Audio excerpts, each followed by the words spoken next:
Bendecidos mis amados hermanos, bienvenidos. Qué bonita se empieza a ver la iglesia cuando ya los hermanos están empezando a llegar de vacaciones. Así que bienvenidos a hermano Rudy, hermana Jenny, bienvenidos hermanos Pese, los extrañamos, supimos que andaban en México. Bien, hermano Rudy también andaba allá en México, ¿no se encontraron por allá? ¿No? Qué bueno, bienvenidos. La semana que entra llegan los hermanos Delgado también de vacaciones, así que bueno, poco a poco ya empieza a llegar los hermanos. Y es un gusto, es un privilegio, una verdadera bendición. Y también Jenny, que teníamos un buen rato, Jennifer, que teníamos un rato de no verla, y bien acompañada de Luis. Bienvenido, Luis. Ponte de pie para que te vean, hijo. Para que vean que estás bien guapo. Y también tenemos a Eric y Maribel, que Eric vino la semana pasada, hoy viene con Maribel. Pónganse por favor de pie para que los conozcan. Y nos da muchísimo gusto. Muy bien, vamos a abrir nuestras Biblias en la carta que escribe el apóstol San Pablo a los Filipenses en el capítulo número 2. Filipenses capítulo 2. Y nos vamos a ubicar en los versículos 12 y 13, y cuando lo encuentre, en reverencia a la santa y bendita palabra de Dios.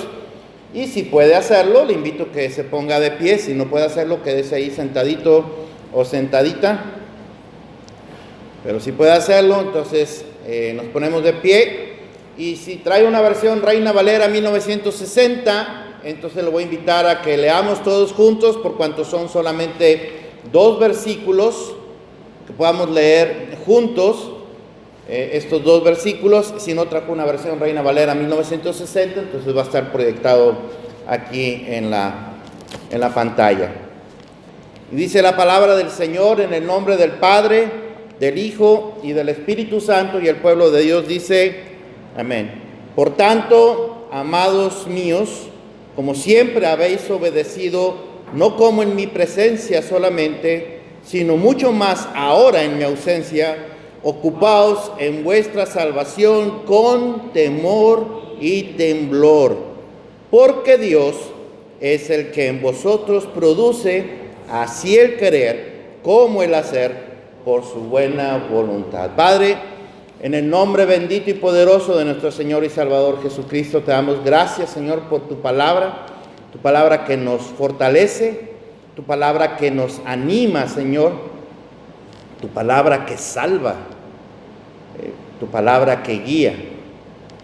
Gracias, Señor, porque tu palabra nos alimenta, y ese alimento lo podemos tener todos los días de nuestras vidas. Y oramos, Señor, para que esa palabra tuya se convierta en obra en nosotros, que no solamente quede en letra, pero que la podamos poner en práctica. Oramos, Señor, que la palabra que tú envías no regrese a ti vacía, sino que haga lo que tú quieres en aquellos a quienes envió. En el nombre bendito y poderoso de nuestro Señor y Salvador Jesucristo oramos, y el pueblo de Dios dice, amén. Pueden tomar asiento, mis amados hermanos. Hoy estamos concluyendo, por el momento, esta serie, para mí una serie bastante interesante, que tiene que ver con el tema de la salvación. Y digo por el momento porque durante el año voy a seguir predicando de este tema. Eventualmente voy a estar hablando de este tema, porque como lo he dicho en todas estas semanas, creo que hablar de la salvación es un tema bastante importante, porque es un tema muy mal entendido en muchísimas partes, y porque es muy mal entendido, resulta que muchas personas creen que son salvos, pero en realidad no son salvos. Creen que creen en Jesucristo, pero en realidad no creen en Jesús, porque muchos dicen que creen a su manera, y no existe un yo creo a mi manera. En la palabra de Dios no existe eso. Entonces algunas personas piensan que creer a su manera, pues es construir a su propio Jesús y tenerlo ahí nada más de adorno, no necesitar congregarse en ningún lugar porque no se necesita. Pues eso no es lo que enseña la palabra de Dios, pero tristemente muchos piensan que sí se puede creer a su manera, y por eso es importante hablar sobre la salvación. Otro punto por el cual es importante hablar sobre la salvación es porque otros mal enseñan que si usted viene a Cristo, pues entonces todos sus problemas ya se acabaron en la vida. Y si usted tiene problemas financieros, Dios lo va a hacer millonario. Y si usted tiene problemas de salud, Dios lo va a sanar. Y si usted tiene problemas con su esposo o su esposa, Él los va a curar. Y claro que Dios hace eso, por supuesto que Dios hace eso. Pero uno no viene a Cristo por esos motivos. Uno viene a Cristo porque está lleno de pecado y quiere ser limpio de pecado, porque quiere establecer una relación personal con Él. Entonces, este es el objetivo de estar predicando acerca de la salvación, que podamos entender lo que significa, la importancia que tiene, que podamos entender lo que significan las palabras fe, creer, conocer, que he estado predicando de eso durante este mes, para que nosotros podamos realmente estar seguros, como nos enseñó el apóstol San Juan. ¿Usted se acuerda? Primera de Juan 5:13, 5:10, que estemos seguros de nuestra salvación, para que sepáis, dice el apóstol San Juan, para que estemos seguros de que tenemos la salvación. Entonces nosotros también necesitamos estar seguros que tenemos la salvación. Y si usted llega entonces a la conclusión de que usted es una persona salva en Cristo Jesús, entonces que usted sepa, que tenga la seguridad, la garantía de que esa salvación es permanente, esa salvación es eterna, esa salvación no se pierde, esa salvación es segura, no porque dependa de usted, sino porque depende del Dios que lo salvó. Amén. Porque la salvación, el acto de la salvación es un acto de Dios desde el principio hasta el fin, para que la gloria sea para Él, no para nosotros. Entonces, por eso predicamos acerca de la seguridad y la permanencia de la salvación. Así que durante estas pláticas, durante estos sermones, he estado hablando acerca de las evidencias de la salvación.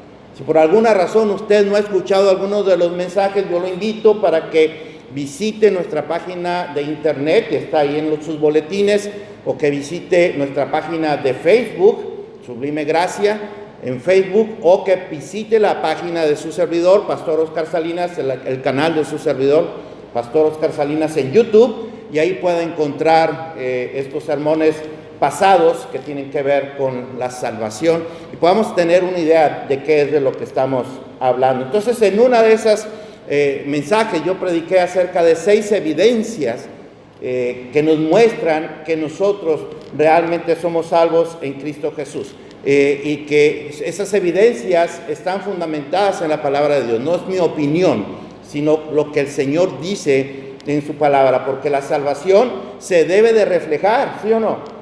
O sea, Dios nos salvó, y no para que andemos como personas de las secretas, sino para que mostremos, es lo que acaba de leer Gustavo hace un momento, para que mostremos las virtudes de aquel que nos llamó de las tinieblas a su luz admirable. Entonces, la salvación tiene que mostrarse, y para que la salvación se muestre, hay que trabajar. No hay otra manera, hay que trabajar, y de eso es de lo que vamos a estar hablando el día de hoy, de lo que habla el apóstol San Pablo en este relato bíblico que acabamos de hacer. Ahora, siempre que usted lea, algo bien interesante, siempre que usted lea y medite en la carta que el apóstol San Pablo escribe a los filipenses, usted tenga en cuenta esto. Fíjese cómo está hablando Pablo y fíjese dónde está él. Cuando Pablo está escribiendo la carta a los filipenses, él está en prisión, está en Roma, está en prisión, y estando ahí en prisión, más o menos por el año 60, escribe también la carta a los colosenses, escribe también la carta a los efesios, y escribe también la carta a Filemón.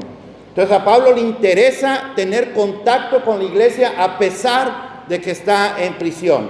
Y otro dato muy interesante es que aún estando en prisión, el apóstol Pablo escribe la carta a los filipenses, que es también llamada la carta del gozo. En solamente 4 capítulos menciona aproximadamente unas 16 veces palabras que tienen que ver con gozo, con regocijarse en el Señor, porque para Pablo era muy importante eso. ¿Qué es lo que había pasado? Que lo que resulta es que la iglesia estaba decepcionada, estaba desanimada, porque a Pablo lo habían llevado a prisión. Entonces ellos pensaban que entonces el ministerio ya se acabó. Y Pablo les dice, no, Pablo les escribe para llenarlos de ánimo, les dice, no se desanimen, sigan trabajando en el Señor. Yo estoy bien acá en prisión, él está en prisión, pero resulta que estando en prisión, Pablo empieza a evangelizar a sus custodios y empiezan ellos a recibir a Jesucristo. Entonces esos custodios empiezan a extender el evangelio por todos lados y la palabra de Dios empieza a dar a conocer en todo Roma. Entonces Pablo les dice a los filipenses, no estén angustiados, no estén preocupados por mí, estén llenos de gozo. El evangelio de Cristo no se ha detenido, el evangelio de Cristo sigue creciendo y creciendo y se sigue extendiendo por todos lados. Pablo les dice, estén gozosos. ¿Y por qué es importante para Pablo hablar del gozo? Para Pablo era muy importante hablar del gozo porque en el libro de Nehemías, en el capítulo 8, en el versículo 10, todo el mundo lo sabemos. Ahí dice que el gozo de Jehová es, ¿qué cosa? Mi fortaleza. El gozo de Jehová es lo que me hace fuerte. El gozo de Dios es la diferencia entre vivir infelices y vivir alegres. El gozo de Dios en su vida es la diferencia entre vivir y morir, entre fracasar y triunfar. Así que usted decida qué es lo que quiere tener en su vida. El gozo de Dios o el pensamiento del mundo, el pensamiento que nos dice, tú no puedes, eres un religioso o eres un fanático religioso, eres un fracasado, eres un ignorante. ¿Usted prefiere escuchar esa serie de comentarios o prefiere escuchar lo que Dios le está diciendo? Porque mientras el mundo le está diciendo a usted que usted es un fracasado, que usted es un ignorante, que usted está perdiendo su tiempo aquí, el Señor le dice, tú eres más que vencedor. Entonces, ¿qué voz es la que queremos escuchar? ¿Qué voz es la que nos llena a nosotros de gozo? Mientras el diablo nos pone pensamientos de esto no vale la pena, no tiene caso seguir, estábamos mejor como estábamos antes, mientras esa clase de pensamientos nos pone Satanás, el Señor nos dice que nos espera una gloria eterna a su lado. ¿Qué es lo que quiere escuchar usted? ¿Qué voz desea usted tomar como una realidad para su vida? Mire lo que dice el apóstol Pablo en el versículo 12 de esta carta del gozo. Por tanto, amados míos, como siempre habéis obedecido, no como en mi presencia solamente, sino mucho más ahora en mi ausencia, ocupaos en vuestra salvación, ¿cómo? Con temor y temblor. Y si usted tiene su boletín, usted va a encontrar ahí algunas preguntas que yo estoy haciendo, en donde estoy diciendo qué es lo que significa, qué piensa usted que significa que el apóstol San Pablo hable de ocupados en vuestra salvación con temor y temblor. Muy importante otra vez hablar del tema del gozo. El gozo es fruto de la salvación. No puede existir un cristiano amargado. ¿Cómo va a estar amargado si el gozo de Dios está en su corazón? Ahora, no podemos negar que existen cristianos que son de verdad genuinos, pero están amargados. ¿Qué es lo que está pasando con un cristiano amargado? Con un cristiano que no está dando fruto. ¿Qué es lo que está pasando? Lo que está pasando es que no está discipulado, no ha sido enseñado y por eso está viviendo en un estado de estancamiento espiritual. Entonces, a los hermanos que están estancados espiritualmente, en lugar de estarlos señalando, hay que estarles enseñando. Y hay que estarles enseñando como con el ejemplo. Entonces, como Pablo estaba en prisión, como decía hace un momento, muchos pensaron que entonces ya el ministerio se había acabado. Entonces había un desánimo entre los hermanos, pero aparte de que Pablo les dice, no se preocupen, yo estoy bien, el evangelio se está extendiendo. Aparte de que estaba ocurriendo eso, del desánimo, resulta que algunos empezaron a tomar provecho de esto, de que Pablo estaba en prisión, como ocurre en muchos lugares, infortunadamente. No estando Pablo, había quien se sentía entonces el líder de la iglesia y empezaba a predicar a Cristo, no porque le interesara predicar a Cristo, sino porque le interesaba que los vieran a ellos. Les interesaba ser el centro de las miradas. Tristemente, hoy en día hay infinidad de ministerios así. Infinidad, o sea, lo que sucedió en tiempos de Pablo sucede todavía en nuestros días. En infinidad de ministerios en donde Cristo es lo menos importante. Lo más importante es que vean a la figura del pastor. El pastor es el que sana, el pastor no hace nada de eso, es Cristo. Pero hay iglesias así, iglesias donde se predica ese tipo de cosas.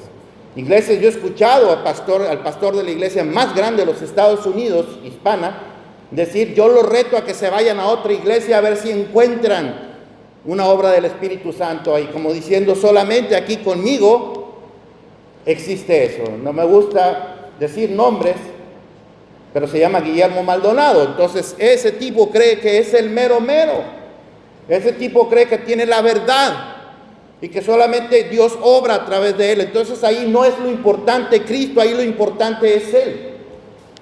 ¿Me explico? Entonces eso que estaba pasando en los tiempos del Señor Jesús está pasando en nuestros días. Había personas que se aprovecharon de que Pablo no estaba en prisión, entonces se levantan para tomar el liderazgo. Pero mire cómo lo toma Pablo. Pablo lo toma de una manera bastante admirable, bastante respetable. Pablo dice, como que tal vez a alguien le llevó lo que estaba sucediendo, y Pablo dijo: mira, no me importa, lo que importa es que prediquen a Cristo, nada más. No me importa si el tipo lo está haciendo para lucirse, no me importa, lo que me importa es que prediquen al Señor Jesucristo. Entonces Pablo les escribe y les dice: así como ustedes fueron bien obedientes durante el tiempo que yo estuve con ustedes, así también sean bien obedientes ahora que no estoy. En otras palabras, lo que Pablo les está diciendo: ahora que no estoy, demuestren de qué están hechos. Pongan en práctica todo lo que han sido enseñados. Den fruto de todo su andar en Cristo Jesús, ahora que no estoy yo. Sean imitadores de mí, dice el apóstol Pablo. Sean imitadores de mí. ¿Por qué? Porque Pablo estaba completamente entregado a la obra de Dios. Entonces él les dice: sean imitadores de mí. Pablo lo que les está diciendo es: en todo caso, imítenme a mí, no los imiten a ellos. No sean como ellos, como esos que se están aprovechando y tomando ventaja. No, sean imitadores de mí, que soy una persona entregada a Cristo. Pablo, estando en prisión, está hablando de gozo, está hablando de ánimo para la iglesia. Pablo no está pensando en su suerte, Pablo no está pensando en qué me va a pasar. Lo pueden matar. No lo mataron, pero lo pudieron haber matado. Pero él no está pensando en eso. No está diciéndole a la iglesia: oren para que salga yo de aquí. Él no está diciendo eso. Él está diciendo: sean obedientes y pónganse a trabajar. Demuestren de qué están hechos. Entonces Pablo les dice: ocúpense en su salvación con temor y temblor. Y yo quiero hablar de esto porque también me parece muy importante, porque son palabras que son muy malentendidas por algunos, y algunos las utilizan para decir: ocúpense en su salvación con temor y temblor. Les quieren decir que tienen que hacer cosas, porque si no hacen cosas van a perder la salvación, o no se la van a ganar. Tienen que hacer cosas para ganarse la salvación. Y si ya la tienen, tienen que hacer cosas para no perder la salvación. ¿Será eso lo que el apóstol Pablo les está diciendo? Porque dice con temor y temblor. Déjenme les digo que no. No, por el contrario, Pablo no está diciendo eso. Pablo está diciendo algo mucho más profundo que eso. Mucho más profundo. Pablo dice: ¿tú eres salvo? Sí, yo soy salvo. Bueno, trabaja en tu salvación con temor y temblor. Es decir, trabaja en tu salvación con dedicación, con entrega, con responsabilidad, con seriedad. Tómate en serio que eres una persona salva en Cristo Jesús.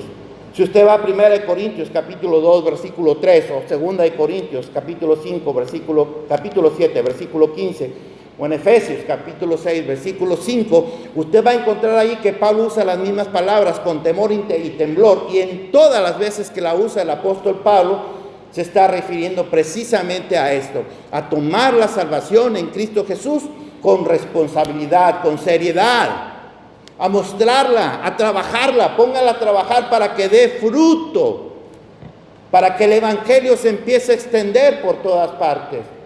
Por eso no existe la idea de un cristiano independiente. No existe la idea de que yo pueda creer a mi manera. Dios no nos llamó para creer a nuestra manera. Dios nos llamó y nos dijo cómo Él quiere, cómo Él espera que nosotros creamos y para qué. Y el para qué, Juan capítulo 15, y aquí una vez más lo vemos, para que podamos dar fruto, para que demos fruto.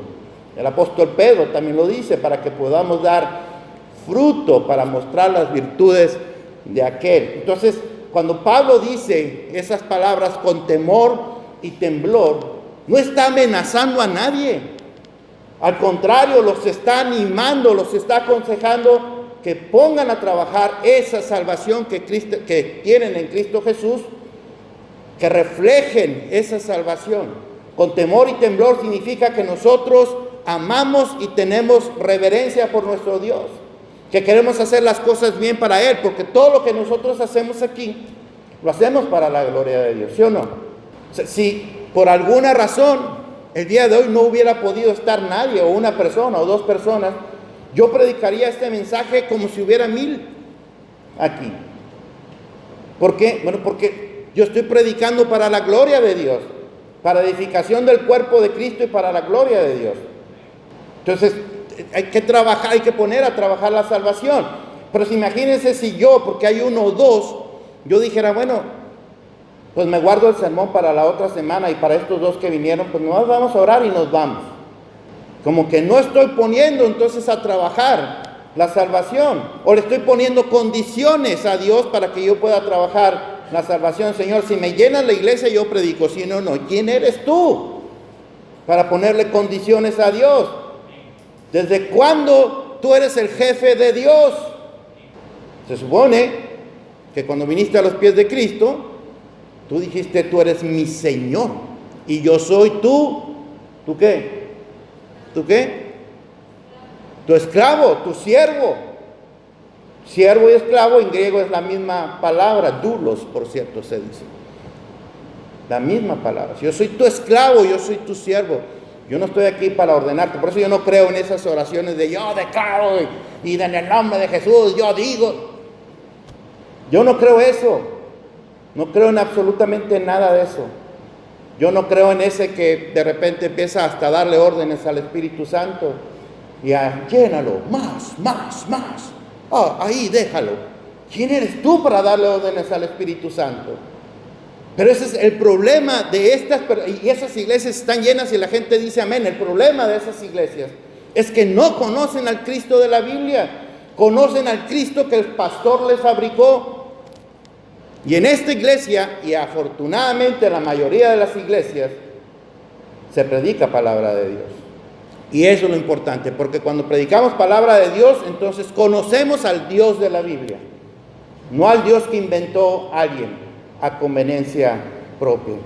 Entonces, trabajar, ocupados en vuestra salvación con temor y temblor, es una invitación del apóstol Pablo para trabajar en la obra de Dios y hacerlo de la manera correcta, con seriedad.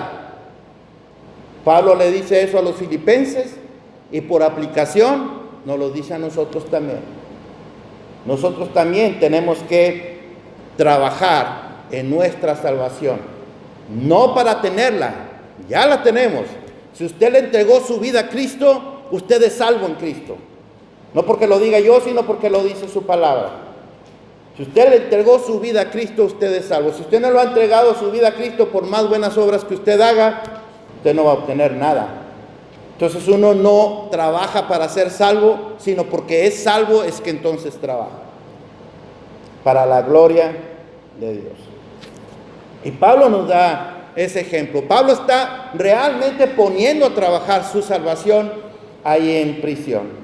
Entonces el apóstol Pablo, si usted se fija un poquito más adelante en los versículos que estamos leyendo, en el versículo 15, Pablo les llama a los filipenses para que sean luminarias. ¿Qué son luminarias? Para que sean luz. en medio de la oscuridad. ¿Qué es la luz entonces? La luz es sinónimo de vida. Eso es lo que dice Juan capítulo 1. Luz, en él estaba la luz, y la luz era ¿qué cosa? Era la vida. Entonces, luz es sinónimo de vida, y vida es sinónimo de salvación. Entonces Pablo les está diciendo que brille su salvación, y está tomando las enseñanzas de su maestro divino. ¿Quién fue el maestro divino del apóstol Pablo? ¿Quién fue? El Señor Jesús, el mismo maestro de nosotros. Y si usted va a Mateo capítulo 5, versículo 14, el Señor Jesús dice que usted y yo somos la luz ¿de qué? Del mundo. Somos la luz del mundo, y dice que la luz no se puede esconder. Por eso en el versículo 16 de ese capítulo 5 de Mateo, dice el Señor Jesús entonces: hagan brillar su luz delante de los hombres, para que vean vuestras buenas obras y alaben al Padre que está en los cielos. En otras palabras, lo que le está diciendo el Señor Jesús es: hagan brillar su luz para que den vida, para que la gente venga por su testimonio a los pies de Cristo. Pongan a trabajar su salvación para que otros vean lo que Dios es capaz de hacer en la vida de las personas que creen en Él. Dios transforma por completo los corazones, los pensamientos, las vidas, ¿sí o no? Siempre lo he dicho y siempre voy a dar testimonio de lo que el Señor Jesucristo ha hecho conmigo, pero no quiero predicar de mí. Pero me gusta dar mi testimonio de cómo el Señor me sacó de las drogas, del alcohol, cómo el Señor no permitió que yo terminara en divorcio mi relación con mi esposa. Y cuando yo me arrepentí de mis pecados y el Señor me salvó, Él me limpió y me liberó de las drogas, me liberó del alcohol y restauró mi familia. A punto de estar divorciados, Sus y yo. Pero Él restauró nuestra familia. Por eso yo le sirvo. Por eso le sirvo, porque se lo debo todo a Él. Todo a Él. Dios transforma las vidas de las personas. El Señor Jesús transforma la vida de las personas. El Señor Jesús es la diferencia entre la vida y la muerte, entre el gozo y la tristeza, entre el ánimo y el desánimo, entre el triunfo y el fracaso. Dice el apóstol Pablo: siempre de triunfo en triunfo, de victoria en victoria en Cristo Jesús. Así es como nos lleva Él. Así que mientras el mundo dice que somos fracasados, que somos religiosos, fanáticos, el Señor dice: no, tú eres un victorioso. Amén. Como paréntesis, déjeme decirle que tristemente, porque la salvación no se pone a trabajar, es que el evangelio de Cristo no se ha extendido como debiera. Y porque el evangelio de Cristo no se ha extendido como debiera, muchas personas están muriendo sin Cristo, sin fe, sin esperanza. Por cuanto la salvación no se pone a trabajar, muchos ministerios, tristemente, muchos ministerios están fracasando y están cerrando sus puertas.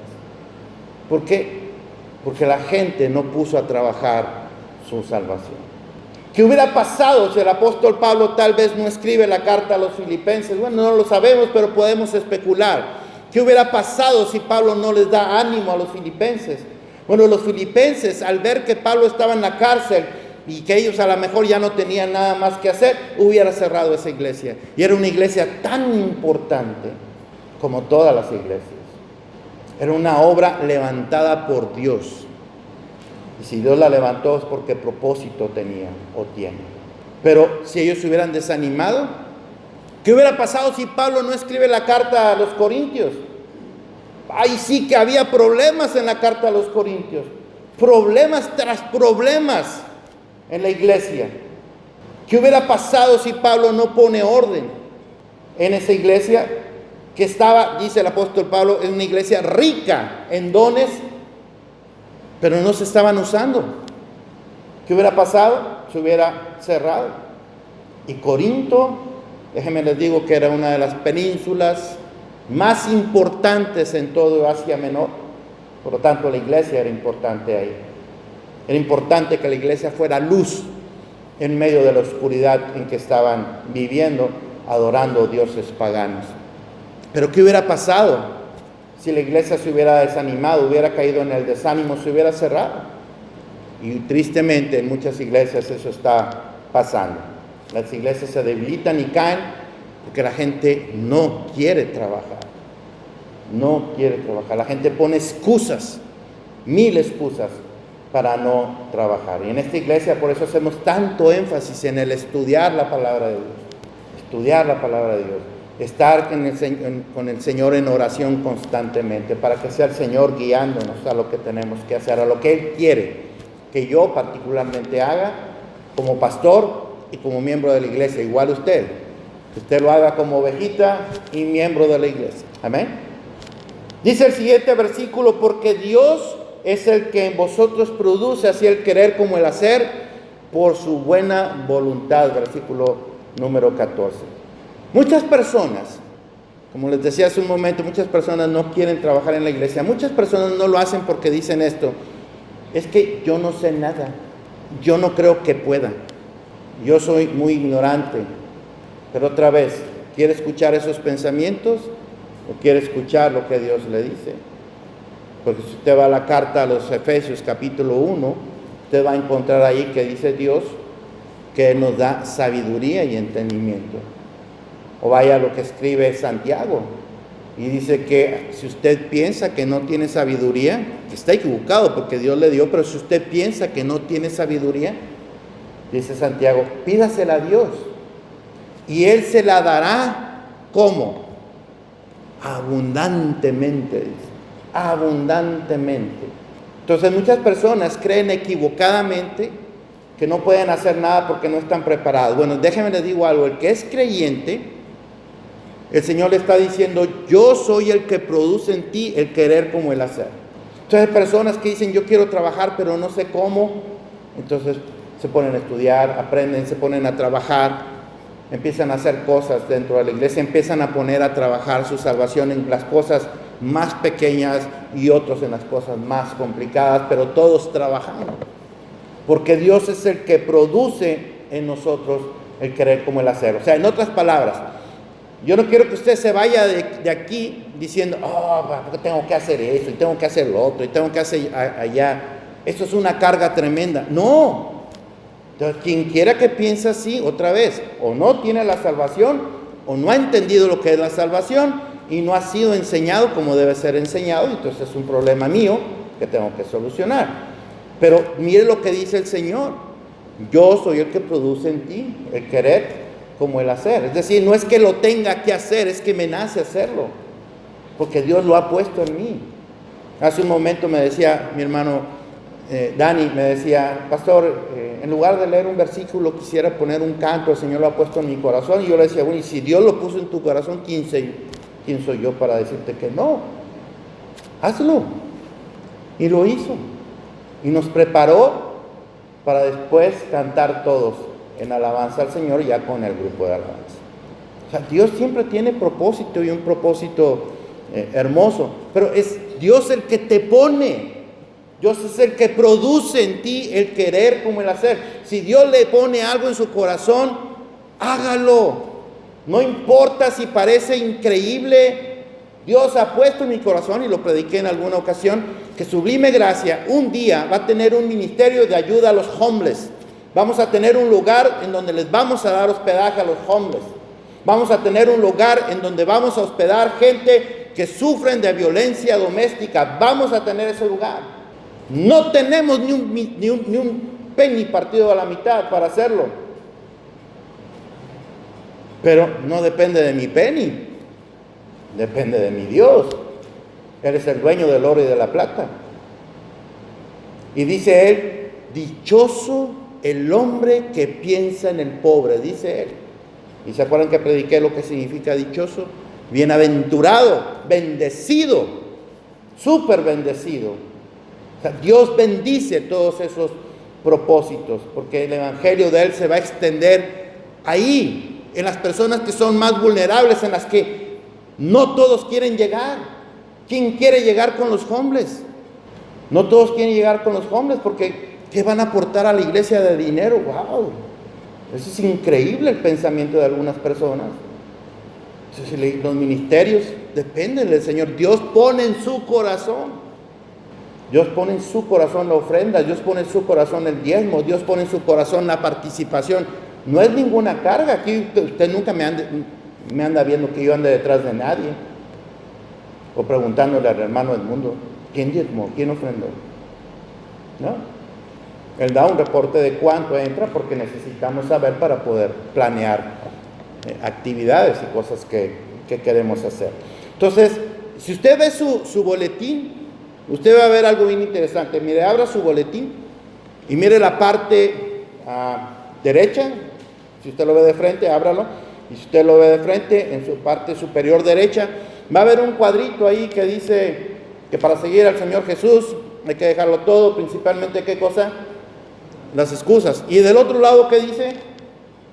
Dios no llama a los preparados, Él equipa, o Él prepara a los llamados. Dios no llama a los equipados, Dios equipa a los que llama para que la gloria sea de Él. Entonces Dios pone en nuestro corazón el querer como el hacer. Y acuérdense lo que vimos cuando prediqué acerca de las evidencias, que una de las evidencias de la salvación es querer trabajar en la obra del Señor.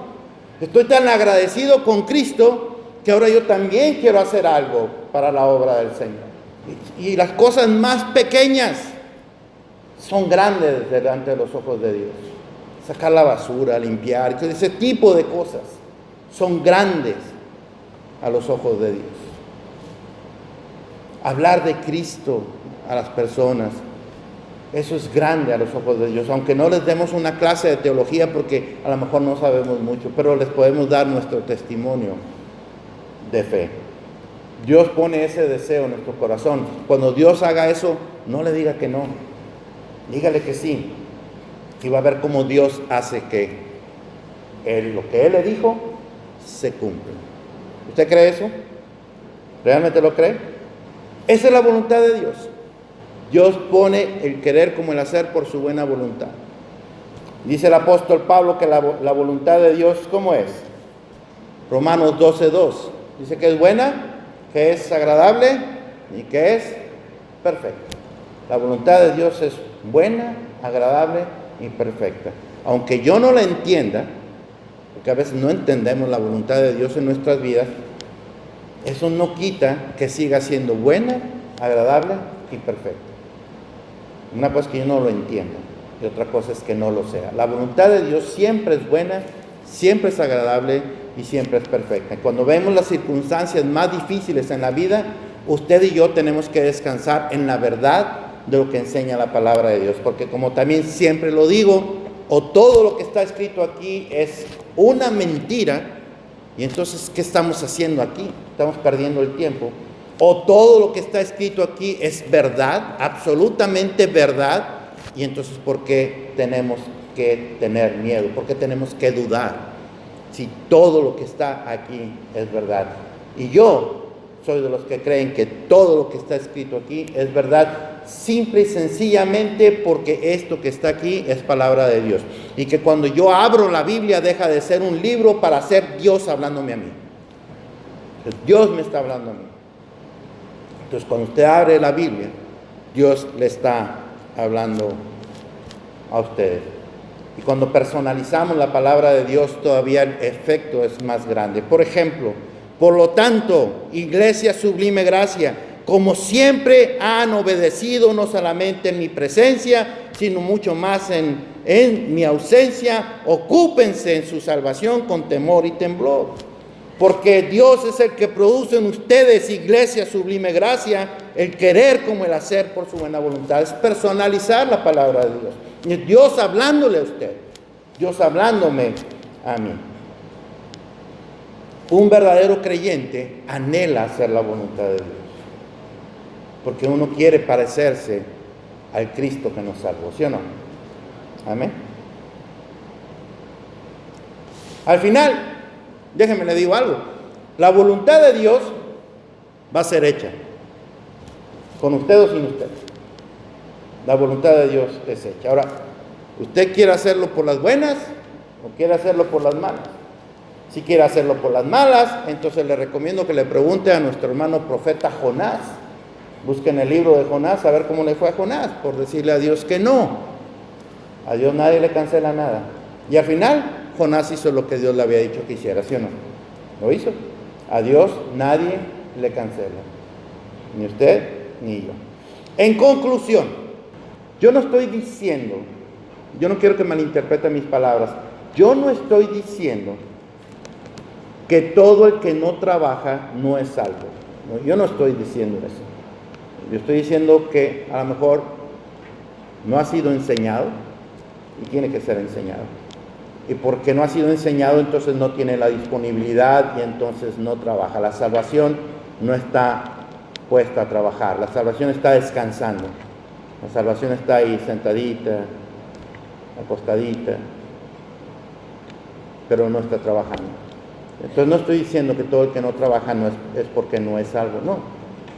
Puede ser que es porque no es salvo, puede ser porque no ha sido enseñado. Y entonces es nuestra responsabilidad hacerlo, enseñarles. Y al enseñarles no se trata de juzgar a nadie, no se trata de criticar a nadie, no se trata de señalar absolutamente a nadie, sino de mostrarles, de enseñarles con amor, solamente con hechos, cómo se pone a trabajar la salvación. Yo los invito de verdad, si tiene tiempo, si no, hágase el tiempo para que encuentre los otros mensajes que tienen que ver con la salvación. A que vaya a nuestra página de Facebook, a nuestra página de internet o al canal de su servidor en YouTube y escuche los otros mensajes, porque yo creo que es fundamental en la vida de una persona que dice ser creyente, que pueda estar seguro que tiene la salvación en Cristo o no, para que si la tiene, entonces descanse en la realidad de que Dios le ha dado seguridad en su salvación y que Dios espera que su salvación dé fruto. Pero si no la tiene esa seguridad, entonces que pueda venir humildemente delante de los pies del Señor Jesucristo y realmente le entregue su vida a Él. Dios nos está llamando para dar fruto, para poner a trabajar la salvación con temor y con temblor. Es decir, para hacerlo en serio. Dios no nos llamó a jugar a los cristianitos, no nos llamó a jugar a las iglesitas. Dios nos trajo para ser instrumentos en sus manos que lleven vida. Y para que nosotros podamos llevar vida, necesitamos estar llenos de vida. Para que nosotros podamos ser luz en medio de la oscuridad, como dice el versículo 15 de esta carta que acabamos de leer.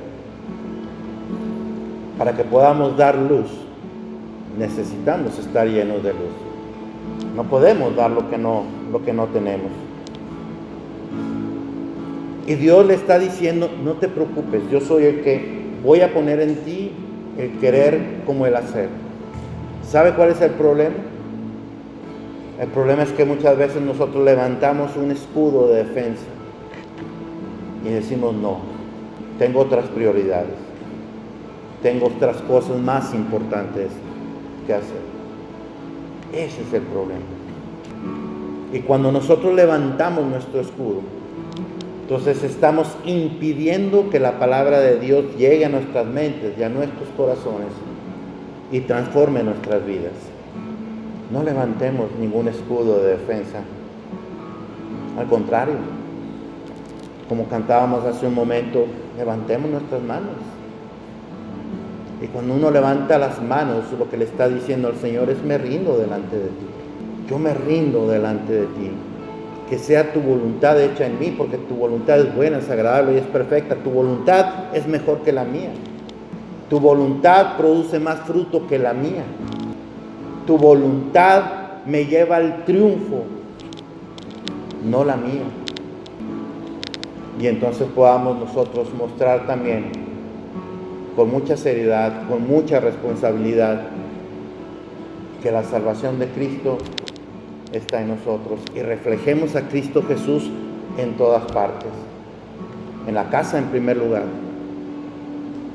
en el trabajo, en la escuela, en la calle, donde quiera que ande, que muestre que Cristo lo salvó. No porque lo ande anunciando, sino porque lo está mostrando con hechos.